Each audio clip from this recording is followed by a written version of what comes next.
Tuan-tuan dengar suara saya tuan-tuan? Bismillah, cubaan. Boleh dengar suara? Bismillahirrahmanirrahim. Alhamdulillahillazi bina'amatihi tatimmus salihat.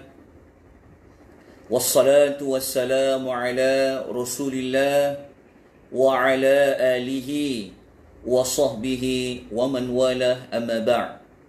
Assalamualaikum warahmatullahi wabarakatuh.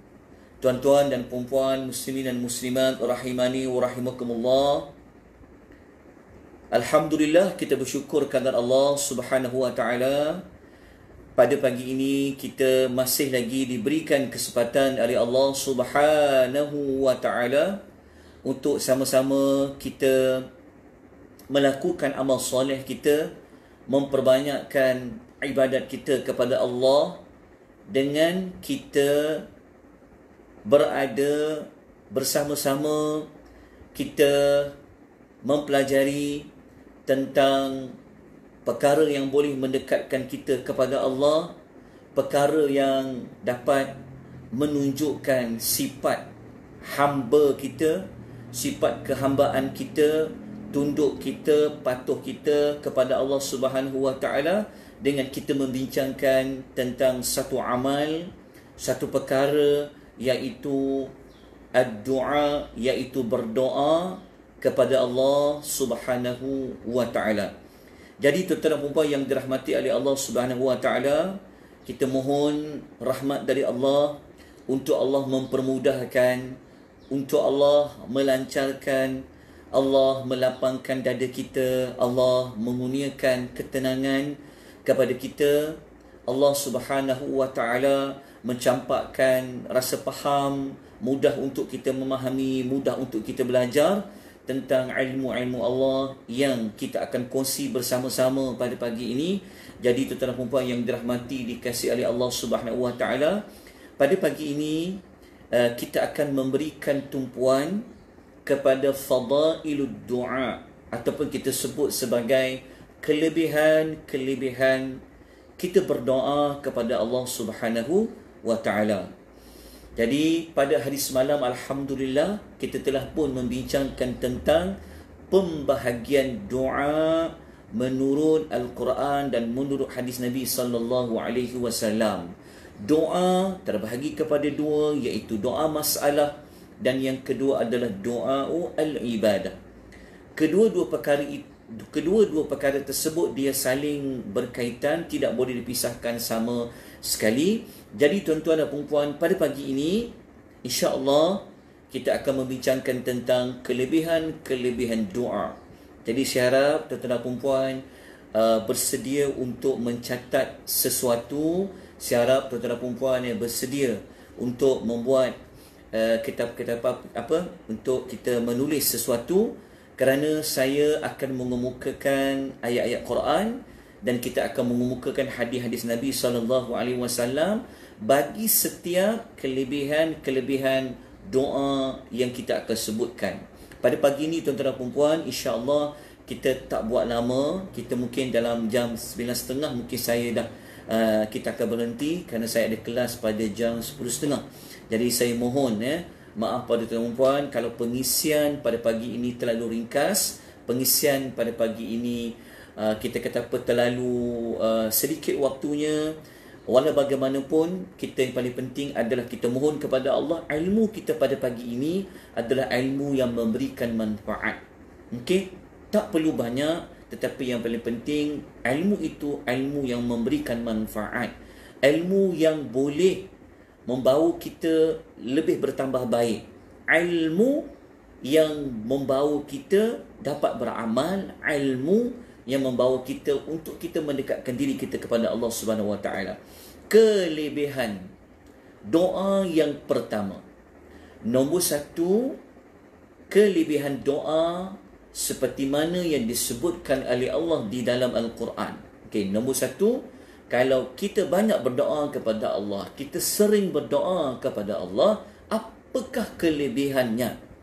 Nombor satu, kelebihan yang pertama adalah memenuhi perintah Ataupun kita kata mentaati dan memenuhi perintah daripada Allah Subhanahu wa taala. Maksud dia apa? Maksudnya kalau kita selalu berdoa kepada Allah, bermakna kita telah memenuhi, kita telah menunaikan tintah perintah Allah. Sebab apa? Sebab dalam Al-Quran Allah suruh kita berdoa. Maknanya ada suruhan dari Allah untuk kita berdoa. Jadi kalau kita berdoa, bermakna kita telah mentaati Allah. Kita telah memenuhi tintah dan perintah daripada Allah. Okey, dalilnya surah Ghafir, surah nombor ke-40 ayat yang ke-60. Okey, surah nombor 40 ayat nombor 60. Ayat nombor 60. Ayat ni biasa tuan-tuan dan puan-puan dengar ayat nombor 60 ni. Ayat 60 ni, dalam ayat nombor 60 surah Ghafir ni ada perintah. Allah memerintahkan, Allah menyuruh kita supaya kita berdoa. Allah mengatakan, a'udzubillahi minasyaitonir rajim. Wa qala rabbukum ud'uni astajib lakum. Okey, Allah kata, wa qala rabbukum ud'uni. Okey, Tuhan kamu berfirman. Okey, maknanya Allah berfirman. Apa yang Allah firman? Ud'uni, berdoalah kepadaku. Allah kata dalam surah Ghafir ayat 60, ud'uni, Allah kata berdoalah kepadaku. Maknanya Allah perintahkan kita berdoa. Apabila kita berdoa, bermakna kita telah menunaikan perintah dari Allah. Ud'uni astajib lakum. Allah kata, berdoalah kepadaku, nescaya aku perkenankan doa permohonan kamu itu. Okey, itu adalah kelebihan yang pertama. Mudah je kita nak faham. Maknanya orang yang berdoa ni apa kelebihan dia?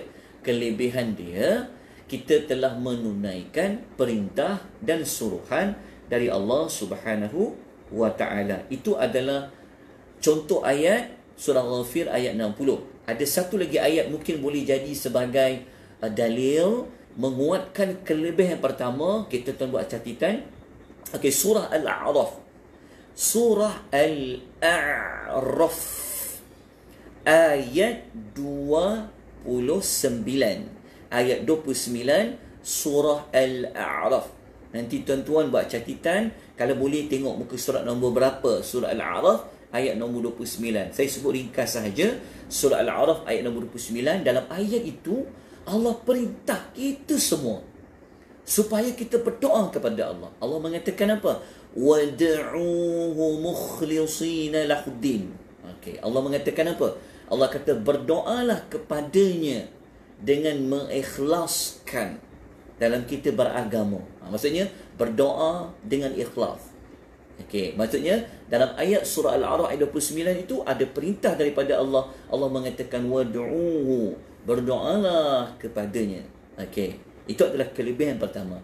Okey, saya harap tuan-puan dapat sempat membuat catatan. Okey, saya ulang sekali lagi. Kelebihan pertama berdoa adalah menunaikan perintah suruhan dari Allah Subhanahu wa taala yang suruh kita berdoa. Itu adalah kelebihan pertama. Okey, kelebihan yang kedua.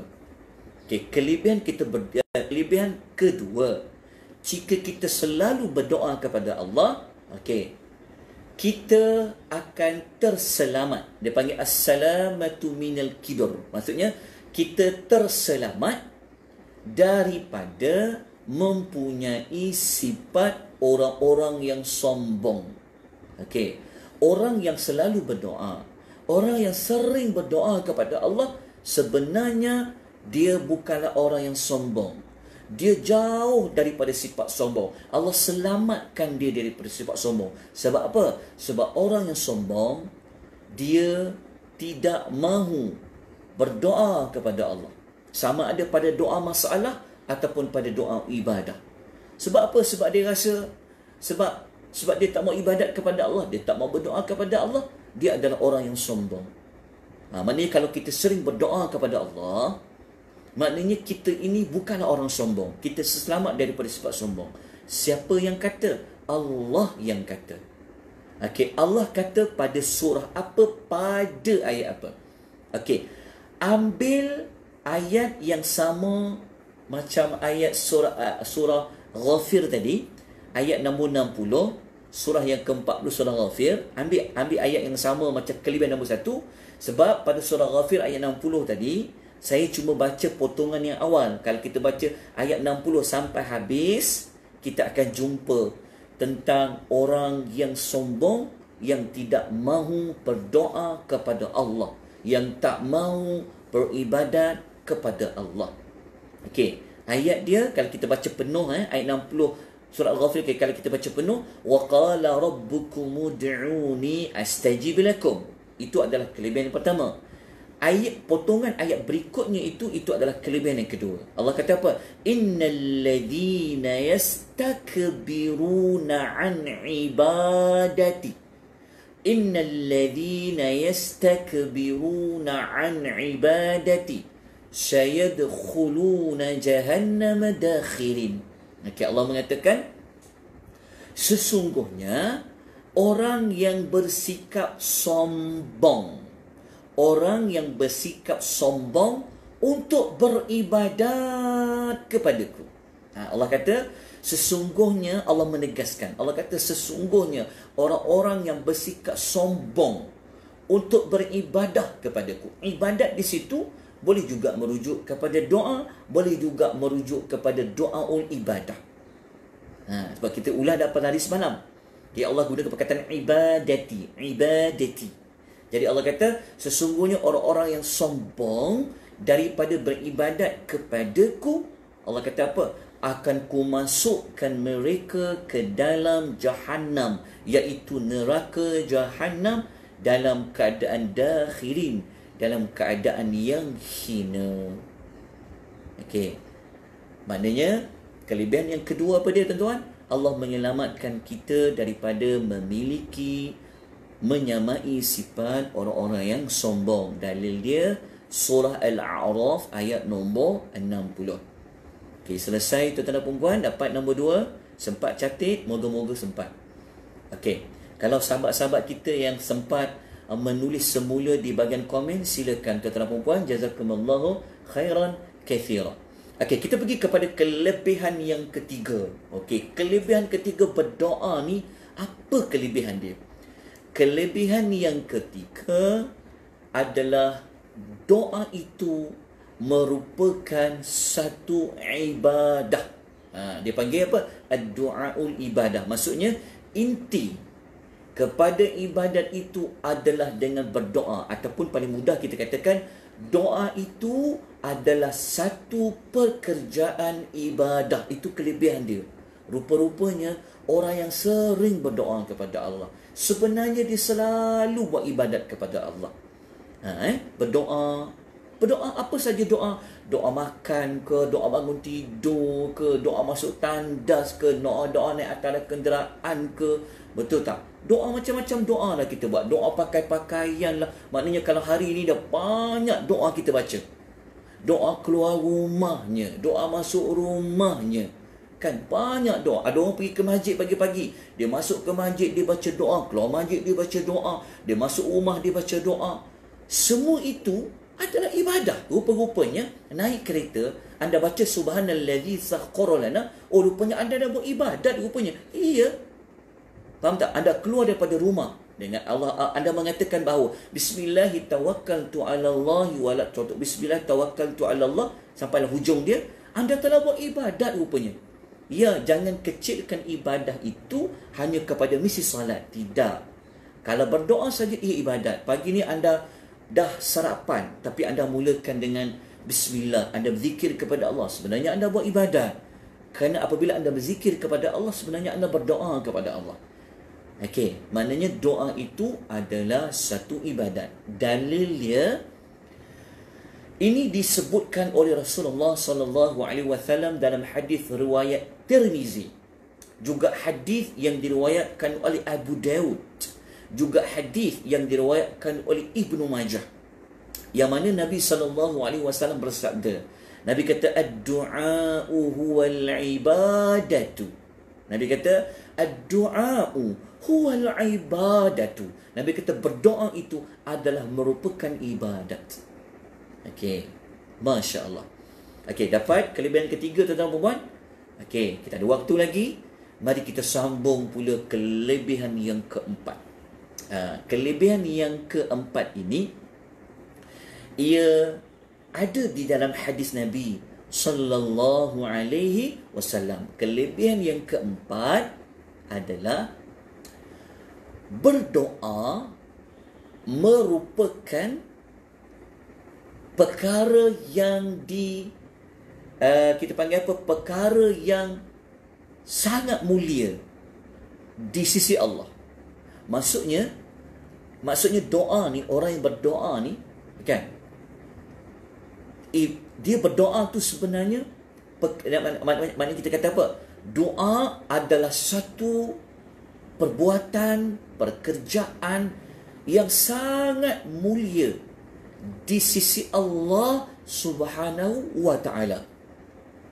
Bukan saya yang kata, tetapi ada dalam hadis Nabi sallallahu alaihi wasallam. Kita tulis dulu hadis riwayat apa? Hadis riwayat Ahmad dalam musnadnya. Diriwayatkan juga oleh Al-Imam Al-Bukhari dalam Adab Al-Mufrad. Tuan-tuan kena tulis. Bukhari ni, Imam Bukhari ni dia ada riwayat hadis.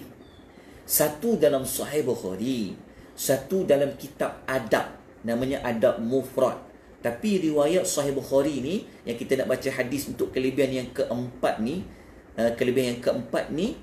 adalah dalam hadis riwayat Bukhari dalam Adab Al-Mufrad. Dalam Adab Mufrad, kalau tuan-tuan nak dapat nombor hadis dia 712. 712 dalam Adab Mufrad ada hadis ini. Termasuklah hadis ini diriwayatkan oleh Ibnu Majah. Nombor hadis dia 3829. Diriwayatkan juga oleh Imam Tirmizi. Maknanya hadis ni Masya Allah, hadis yang boleh digunakan dalam berhujah. Jadi kalau kita nak kempen orang supaya banyakkan berdoa, maka kita boleh gunakan hadis ini. Kenapa? Kerana Nabi sallallahu alaihi wasallam bersabda. Okay, dengar baik-baik apa sabda Rasulullah sallallahu alaihi wasallam. Nabi mengatakan, "Laitha syai'un akrama 'ala Allah Ta'ala." Tengok. Laisa syai'un akrama 'ala Allah azza wa jalla. Okay, Nabi kata apa? Tidak ada sesuatu yang lebih mulia. Tidak ada sesuatu yang lebih mulia di sisi Allah Azza wa Jalla. Saya ulang sekali lagi. Nabi kata apa? Tidak ada sesuatu yang lebih mulia di sisi Allah Azza wa Jalla minad du'a, daripada berdoa. Maksudnya Nabi nak kata apa? Nabi kata tak ada amal yang lebih mulia daripada berdoa. Maknanya berdoa ni merupakan satu pekerjaan, satu amalan yang sangat-sangat mulia di sisi Allah Subhanahu wa ta'ala. Sebab tu tuan-tuan dan puan-puan, nanti waktu kita belajar doa, kalau tuan-tuan belajar doa daripada ayat Quran dan hadis, kita akan jumpa Nabi SAW sendiri, daripada dia mula nak tidur sampai dia tidur balik di waktu malam, penuh dengan doa dia. Kalau tuan-tuan pernah baca zikir pagi, kan, tuan-tuan pernah baca zikir petang yang kita kata maksurat itulah. Itu sebenarnya adalah doa lah tu. Maksudnya Nabi ni waktu tidur dia doa, bangun tidur dia doa. Kan? Apa yang dia tak doa? Selalu ada doa, sampai ke malam dia berdoa. Kenapa? Kerana doa ini merupakan satu pekerjaan yang sangat mulia di sisi Allah Subhanahu wa ta'ala. Sampaikan Nabi kata apa? Tidak ada yang lebih mulia di sisi Allah melainkan berdoa. Okey, itu dapat kelebihan keempat, tuan-tuan dan puan-puan. Okey. Kalau kita dah dapat kelebihan yang keempat, kita pergi kepada kelebihan yang kelima. Okey, kelebihan yang kelima, berdoa ini mahbubulillah. Berdoa ini adalah satu amal yang dicintai, disukai oleh Allah Subhanahu wa ta'ala. Maknanya doa ini disukai, dicintai oleh Allah. Okay, ini berdasarkan riwayat Abdullah bin Mas'ud radhiyallahu anhu. Okay, Abdullah bin Mas'ud, seorang sahabat Nabi. Riwayat ini dia marfu'. Maksudnya riwayat marfu' dia diangkat, dia seperti hadis. Abdullah bin Mas'ud secara marfu' dia kata apa? Riwayat ini ada dalam riwayat dalam riwayat At-Tirmizi. Kita dalam riwayat Tirmizi, nombor hadis dia 3571 dalam bab Ad-Da'wat. Abdullah bin Mas'ud dia mengatakan, dia kata apa? Salullaha min fadlihi. Dia kata apa? Dia kata mohonlah, dia kata mintalah kepada Allah daripada kurniaan Allah. Fa innallaha, sesungguhnya Allah, yuhibbu ayyus'al, sesungguhnya Allah menyukai orang yang meminta-minta kepadanya. Rupa-rupanya kalau kita berdoa, Allah suka kalau kita minta dekat dia. Mintalah apa pun, Allah suka kita minta kepada dia. Okey, itu adalah yang kelima. Kita pergi kepada kelebihan yang keenam.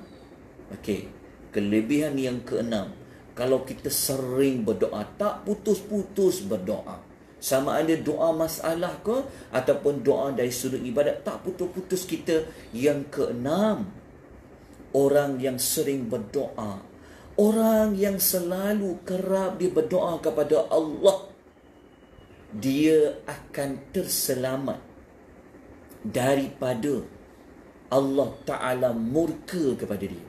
Maksudnya orang yang banyak berdoa ni, Allah Ta'ala, maksudnya dia tidak termasuk dalam kemurkaan Allah. Sebab apa?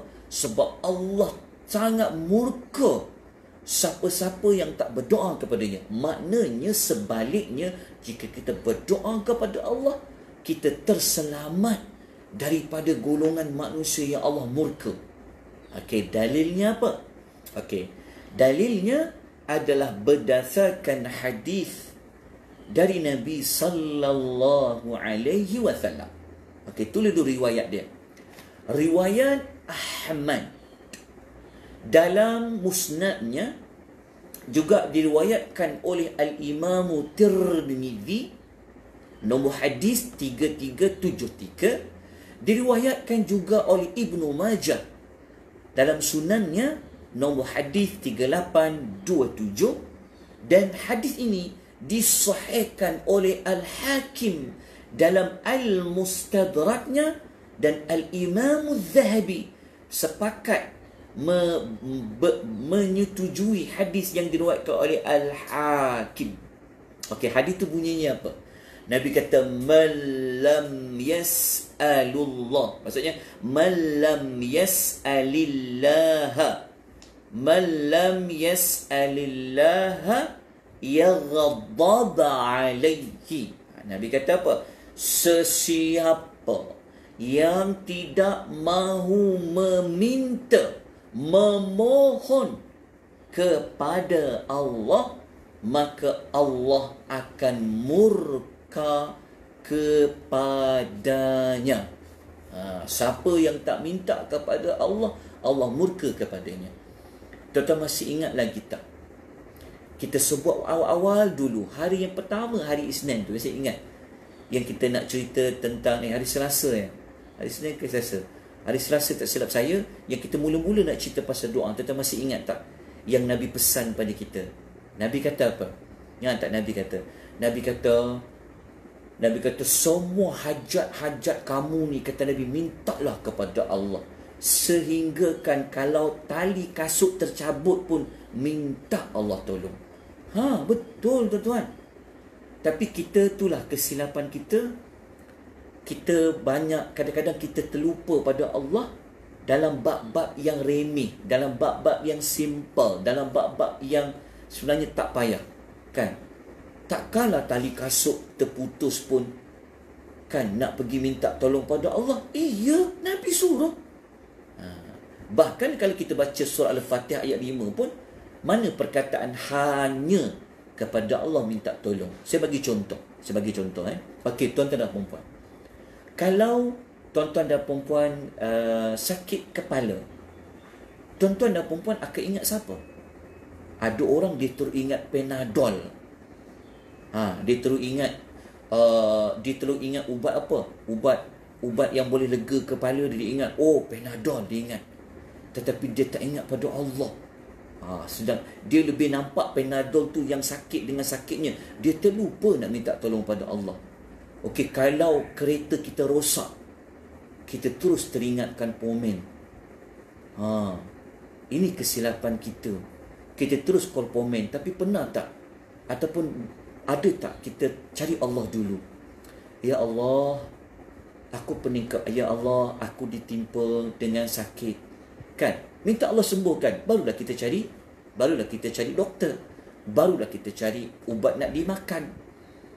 Sebab hanya kepada Allah minta tolong. Jadi dalam segala sudut minta tolong kepada Allah. Siapa yang tidak meminta kepada Allah, kan Allah murka kepadanya.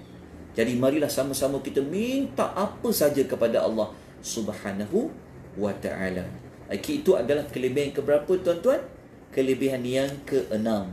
Okey, kelebihan yang ke-7. Okey, kelebihan nombor 7. Kelebihan nombor 7, siapa yang sering berdoa kepada Allah, sama ada doa dalam bentuk memang dia minta hajat, doa hajat, ataupun dia banyak buat ibadat-ibadat seperti solat, sembahyang sebagainya, itu menandakan ia adalah seorang yang bertawakal kepada Allah. Kelebihan nombor 7 ni maksudnya, kelebihan nombor 7 ni adalah orang yang berdoa adalah tanda orang itu seorang yang bertawakal kepada Allah Subhanahu wa ta'ala. Itu adalah kelebihan ke-7. Allah kan suka orang yang bertawakal kepada dia. Bermakna kalau kita sering berdoa, nombor 7, doa itu menandakan ia adalah seorang yang bertawakal kepada Allah Subhanahu wa ta'ala. Okey, nombor berapa tuan-tuan? Nombor 7 kan? Okey, nombor 8. Nombor 8. Okey. Nombor 8 kelebihannya adalah berdoa itu merupakan penyebab ditolak bala sebelum dia turun. Maksud dia apa?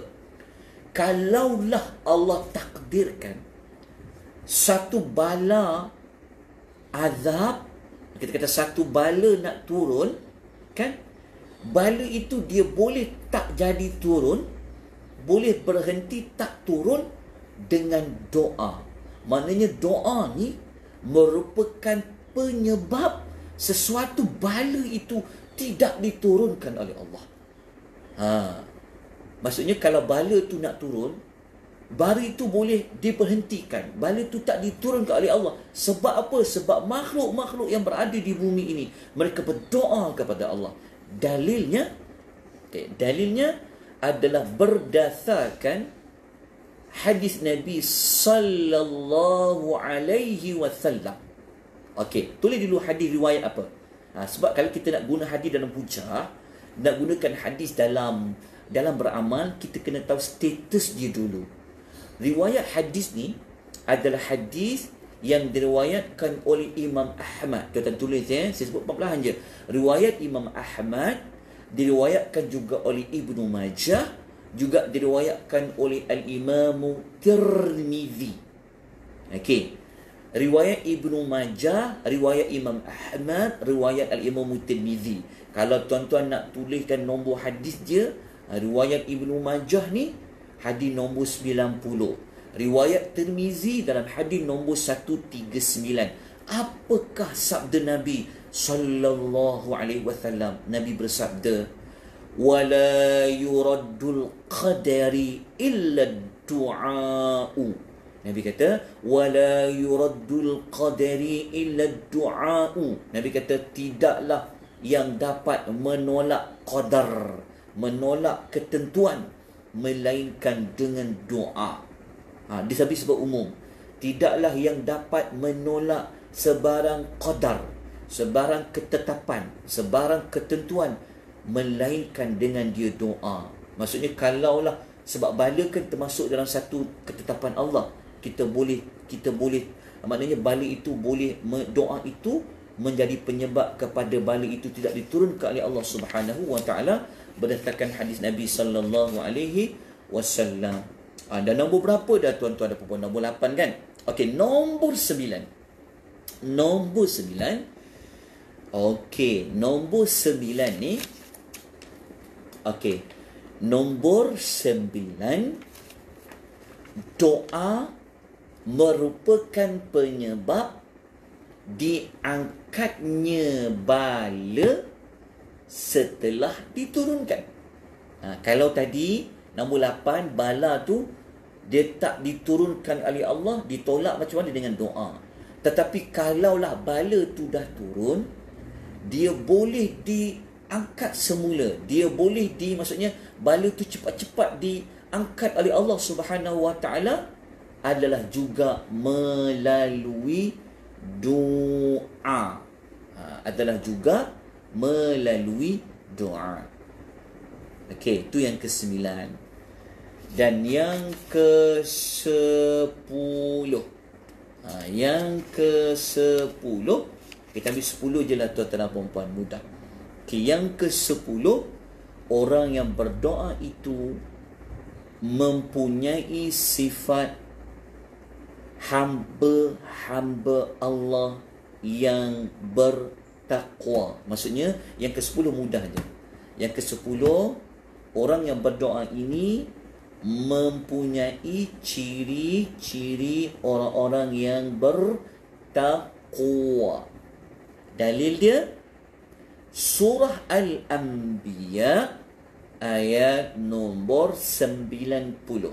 Surah Al-Anbiya ayat nombor 90, yang mana Allah berfirman, "Innahum kanu yusari'una fil khairati wa yad'unana raghaban wa rahaba wa kanu lahu khashi'in." Itu surah Al-Anbiya ayat nombor 90. Kita tuan selesai 10 kelebihan berdoa kepada Allah Subhanahu wa ta'ala. Okay, saya ulang daripada bawah sampai ke nombor 1. Yang ke-10, orang yang sering berdoa, dia mempunyai ciri-ciri hamba Allah yang bertakwa. Dalilnya surah Al-Anbiya ayat 90.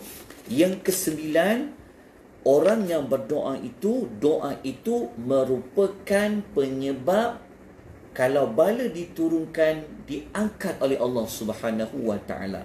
Yang ke-8, berdoa ini merupakan penyebab bala itu tidak diturunkan oleh Allah Subhanahu wa ta'ala. Yang ke-7, yang ke-7 apa tadi tuan-tuan dan puan-puan? Yang ke-7, saya pun dah keliru dan ke-7 ke-8. Okay, yang ke-7, orang yang berdoa itu mempunyai ciri sifat orang yang bertawakal kepada Allah. Kata salah saya lah. Yang ke-6, doa menyelamatkan kita daripada termasuk dalam kumpulan orang yang dimurkai oleh Allah. Kan? Yang ke-5, kan, doa disukai oleh Allah Subhanahu wa taala. Yang ke-4, doa merupakan satu amal yang sangat dimuliakan oleh Allah Subhanahu wa taala. Yang ketiga, doa itu adalah satu pekerjaan ibadat. Yang kedua, terselamat kita daripada sifat orang sombong. Dan yang pertama, memenuhi tintah perintah Allah Subhanahu wa taala. Jadi tuan-tuan dan puan, cukup sekadar ini. Hari Isnin minggu hadapan kita akan terus pergi kepada doa-doa yang tertentu yang ada di dalam Al-Quran. Okey, nanti kita akan kupaskan daripada suratul Fatihah sampailah kepada surah An-Nas. Kita akan keluarkan doa-doa masalah, doa-doa berbentuk permohonan yang ada dalam Quran, kemudian kita ulas. Kita ulas supaya kita faham kenapa kita baca doa itu, maknanya apa. Okey, kita akan bincangkan bermula hari Isnin yang depan. Isnin depan kita akan masuk kepada doa-doa yang ada daripada surah Al-Fatihah, surah Al-Baqarah, sampailah kepada doa-doa yang ada pada surah An-Nas. Ya, sementara waktu masih ada, mari kita manfaatkan sama-sama waktu yang Allah berikan. InsyaAllah tuan-tuan, kita jumpa lagi insyaAllah pada minggu hadapan, pada hari Isnin yang akan datang. Kita akan mulakan dengan senarai doa-doa masalah, doa-doa berbentuk hajat, doa-doa berbentuk permohonan yang terkandung dalam surah Al-Quranul Karim. Okay, kalau tuan-tuan nak tahu doanya doa apa, nanti kita akan jumpa semula tuan-tuan pada hari Isnin tuan-tuan, insya-Allah jam yang sama pukul 9 pagi insya-Allah. Mohon maaf ya tuan-tuan dan puan-puan kalau banyak kesalahan, ada banyak kelemahan, kekurangan. Saya minta maaf tuan-tuan dan puan-puan dan kalau ada saya salah silap, saya mohon betulkan. Kalau ada perkataan tersilap, apa sahaja kesilapan saya, kan, mohon dimaklumkan kepada saya. Saya bersedia untuk memperbaiki mana-mana kesalahan. Aku qouli hadza wa astaghfirullahal azim wa bila taufiq wal hidayah. Wassalamu alaikum warahmatullahi wabarakatuh. Subhanakallahumma wa bihamdika asyhadu an la ilaha illa anta astaghfiruka wa atubu ilaik. Wal 'asri innal insana lafi khusr ila alladhina amanu wa 'amilus salihat wa tawassaw bil haqq wa tawassaw bis sabr.